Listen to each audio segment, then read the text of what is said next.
வானாபுரம் அருகே உள்ள ஆதி திருவரங்கம் கோவிலில் சாமி தரிசனம் செய்துவிட்டு ஆற்றில் குளிக்கச் சென்ற 10ஆம் வகுப்பு மாணவன் எத்திராஜ் என்பவர் தென்பெண்ணை ஆற்றில் தண்ணீரில் அடித்துச் சென்றதால் பரபரப்பு ஏற்பட்டது. தகவலறிந்து சம்பவ இடத்திற்கு விரைந்து வந்த சங்கராபுரம் தீயணைப்புத் துறையினர் தற்போது தீவிரமாக தேடும் பணியில் ஈடுபட்டுள்ளனர். கள்ளக்குறிச்சி மாவட்டம் திருவைநல்லூர் பகுதியில் செந்தில் பிரியா என்ற தம்பதியினர் வசித்து வருகின்றனர். இந்த நிலையில் இவரது மகன் எத்திராஜ் என்பவர் மணலூர்பேட்டை அருகே உள்ள பூவனூர் கிராமத்தில் தனது பாட்டி வீட்டில் தங்கி 10ஆம் வகுப்பு பயின்று வருவதாக கூறப்படுகிறது.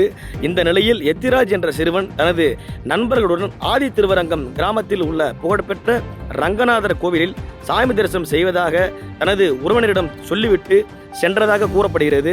இதனை அடுத்து சாமி தரிசனம் செய்துவிட்டு தென்பெண்ணை ஆற்றில் நண்பர்களுடன் குளிக்க சென்றதாக கூறப்படுகிறது. அப்போது தென்பெண்ணை ஆற்றில் அதிக நீர் வந்ததால் எத்திராஜ் என்ற 10ஆம் வகுப்பு மாணவன் ஆற்றில் தண்ணீரில் அடித்து செல்லப்பட்டதாக கூறப்படுகிறது. இதனை அறிந்த எத்திராஜ் நண்பர்கள் உறவினர்களிடம் தகவல் தெரிவித்த நிலையில் உடனடியாக சங்கராபுரம் தீயணைப்புத் துறையினருக்கு தகவல் தெரிவித்துள்ளனர். சம்பவ இடத்திற்கு விரைந்து சென்ற தீயணைப்புத் துறையினர் தற்போது எத்திராஜ் என்ற மாணவனை தேடும் பணியில் தீவிரமாக ஈடுபட்டுள்ள சம்பவம் அந்த பகுதியில் பெரும் பரபரப்பை ஏற்படுத்தியுள்ளது என்பது குறிப்பிடத்தக்கது. செய்திகளை உடனுக்குடன் தெரிந்து கொள்ள கீழ்கண்ட கேபிள் மற்றும் டிடிஹெச் நெட்வொர்க்குகளில் எம்நாடு செய்தி தொலைக்காட்சியை காணுங்கள்.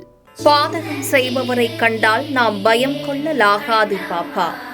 மோதி மிதித்து விடு பாப்பா, அவர் முகத்தில் உமிழ்ந்து விடு பாப்பா. அண்மை செய்திகளை உடனுக்குடன் தெரிந்து கொள்ள இணைந்திருங்கள் எம்நாடு தொலைக்காட்சியுடன்.